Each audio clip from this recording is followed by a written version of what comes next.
It all started on a sunny Saturday morning in Oak Ridge Hills, a quiet suburban neighborhood where the mailboxes were polished, lawns were trimmed with ruler precision, and people smiled just enough to stay out of each other's business. But not everyone in Oak Ridge Hills believed in minding their own. Karen Whitmore did not. She lived at 2207 Willow Creek Drive, right on the corner lot. She had a pristine white porch swing, an American flag that fluttered perfectly in the breeze, and a pair of binoculars always within reach on her kitchen windowsill, just in case something suspicious strolled by. And that morning, something did. A young black man, mid-20s, athletic build, gray hoodie, AirPods in, was jogging down the sidewalk. Calm, focused. Just another run. His name was Jordan Pierce. He just moved into the neighborhood 2 weeks ago. Karen didn't like that. She didn't like how he ran on her street. Didn't like how he waved at her husband when he saw him out for a walk. Didn't like that his smile seemed too confident, too comfortable. So she picked up her phone. 911, what's your emergency? Karen's voice trembled just enough to sound believable. There's a suspicious man casing homes on Willow Creek. He's black, wearing a hoodie. I think he's up to something. She left out the part where he was jogging. She left out the part where he waved at her 5 minutes earlier with a friendly good morning. She left out everything that made Jordan human. Within 5 minutes, 2 patrol cars pulled up. Sirens off. Quiet. Coordinated. Like they were expecting trouble. Jordan saw the flashing lights out of the corner of his eye. He slowed to a walk, pulling out one AirPod, confused. Hey, what's going on? He asked as one officer approached, hand already resting on the grip of his taser. Sir, we received a call about someone matching your description behaving suspiciously. Jordan blinked. I'm just jogging. I live on Cedar Lane. You can check. The second officer stepped in, a little more tense. We need to see some ID. Jordan reached slowly into his waistband pouch. Okay, it's right here. But Karen was already outside by then, arms crossed, iPhone aimed and recording, smirking behind her fake concern. Thank you, officers, she said, loud enough for the camera. I knew something was wrong. You can never be too careful. Jordan stared at her. He didn't say a word. Just stood there, breathing steady, his jaw clenching tighter by the second. After a few minutes and some awkward silence from the officers, who realized there was no crime, no weapon, and certainly no threat, they handed his ID back and told him he was free to go. Karen still had her phone out. Be careful next time, she said to him smugly. People around here get nervous. Jordan looked her dead in the eyes and smiled, not because it was funny, but because he knew something she didn't. I will. Thanks. See you around, neighbor. And then he jogged off like nothing happened. But something had happened. Something huge. Because what Karen didn't know, and what would soon rock the whole neighborhood, was that Jordan Pierce wasn't just some random black guy on a morning jog. He was the son of a federal judge. And he never forgot a face. Word travels fast in suburbs like Oak Ridge Hills. By Sunday afternoon, almost everyone in the HOA Facebook group had seen Karen's little video. She posted it like a badge of honor. Captioned it, "Keeping our neighborhood safe, stay alert, folks." The likes trickled in, mostly from the usual crowd, other Karens, really. People who thought neighborhood watch meant being paranoid with a smartphone and a dash of racism. But not everyone bought into her nonsense, especially not when Jordan's name came up. Because while Karen assumed he was just another one of them, a few residents recognized him. Quietly, hesitantly. They didn't say it out loud in the comments, but they remembered the local news stories. Jordan Pierce, Harvard law grad, youngest federal law clerk in the state, son of Judge Clarence Pierce. Yeah, that Judge Pierce. The man who put away white-collar criminals and dirty cops like it was his hobby. The man Karen's husband, who worked at a private finance firm, had ranted about more than once at backyard barbecues. And now his son was jogging past Karen's house. The irony burned, but Karen didn't feel it yet. She was too busy planning the next HOA meeting, where she planned to address the uptick in neighborhood threats. She even printed flyers. Meanwhile, Jordan wasn't angry. Not in the way Karen hoped. He didn't rant online, didn't call the news, didn't even tell his dad. No, he did something much quieter. He started asking questions. First, to his new neighbor across the street, Maya, a nurse who'd lived in Oak Ridge Hills for 5 years and still got weird looks at the grocery store. She's done it before, Maya said, sipping tea on her porch. Called the cops on a Latino kid selling candy last summer. Accused a UPS driver of faking a uniform. It's a pattern. Jordan nodded. Then he talked to Chris, a white father of two who was sick of the HOA and had the citations to prove it. She threatened to have my daughter's lemonade stand shut down, Chris said. Said it was unlicensed food distribution. Wow, Jordan muttered. And she didn't even say anything to the teenage boys who lit off fireworks on the 4th. Want to guess what color they were? Jordan didn't answer. He just made a mental note. Over the next few days, he kept running. Same path, same hoodie, same calm face. And every time he passed Karen's house, he waved. Big, deliberate wave. It ate at her. Because deep down, Karen knew she hadn't won anything. The cops didn't cuff him. Her video didn't go viral. And that smile, his smile, looked like he was waiting for something. She couldn't stand it. So she made a plan. She invited a few like-minded neighbors over for wine on Wednesday. The kind of people who used the word urban like it was a threat. Jordan saw them through his window. 4 cars. All expensive. All parked just a little crooked, like they didn't care about anyone else's driveway.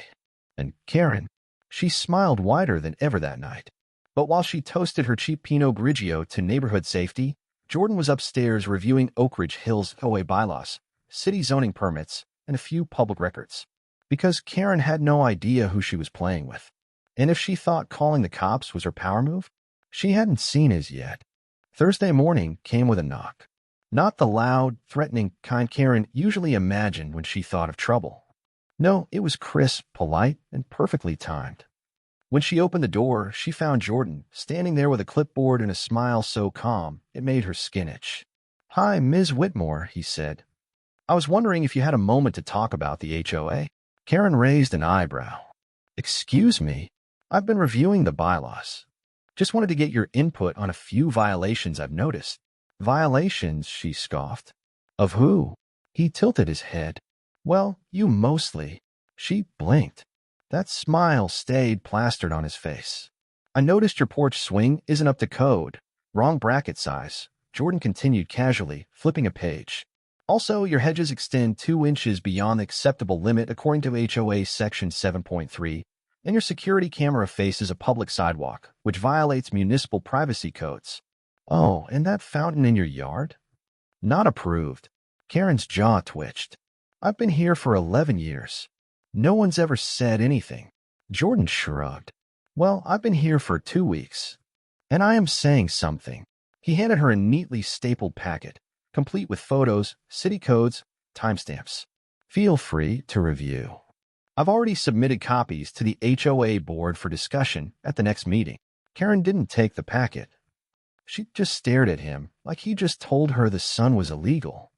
"And one more thing," Jordan said, turning to leave.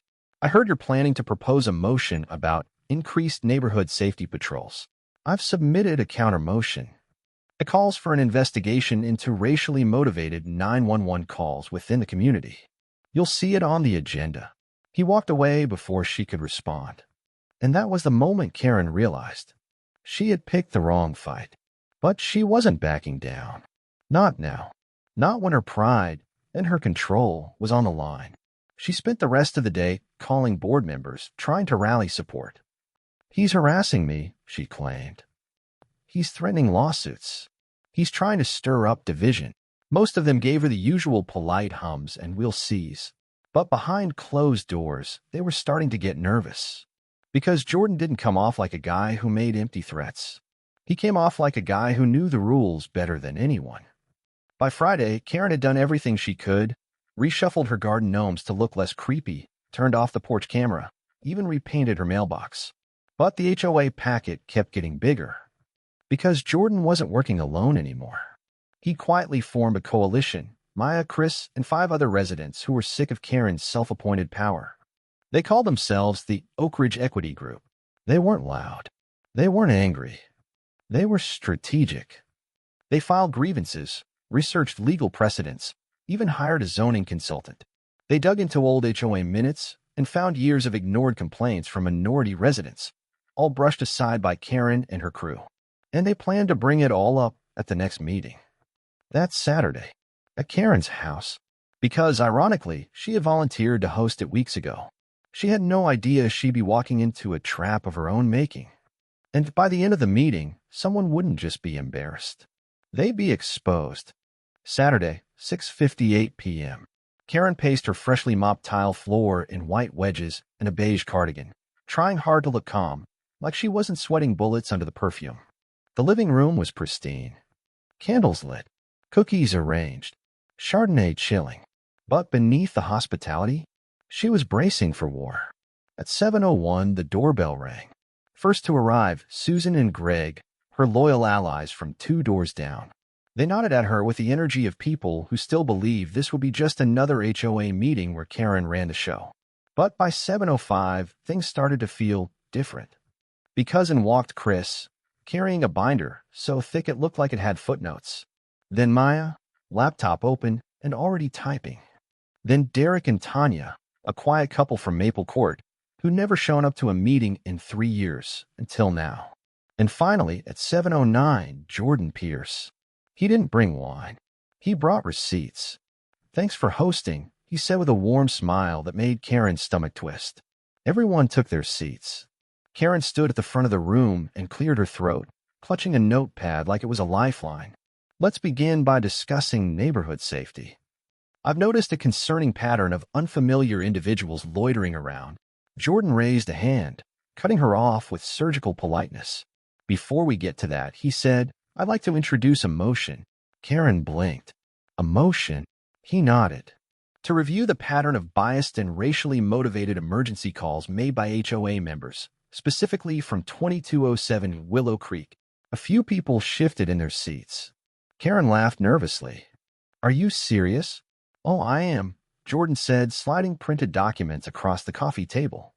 "Over the past 18 months, there have been 9911 calls made from this address, each one involving a person of color. No arrests, no citations, no actual crimes." Karen turned red. "That's not.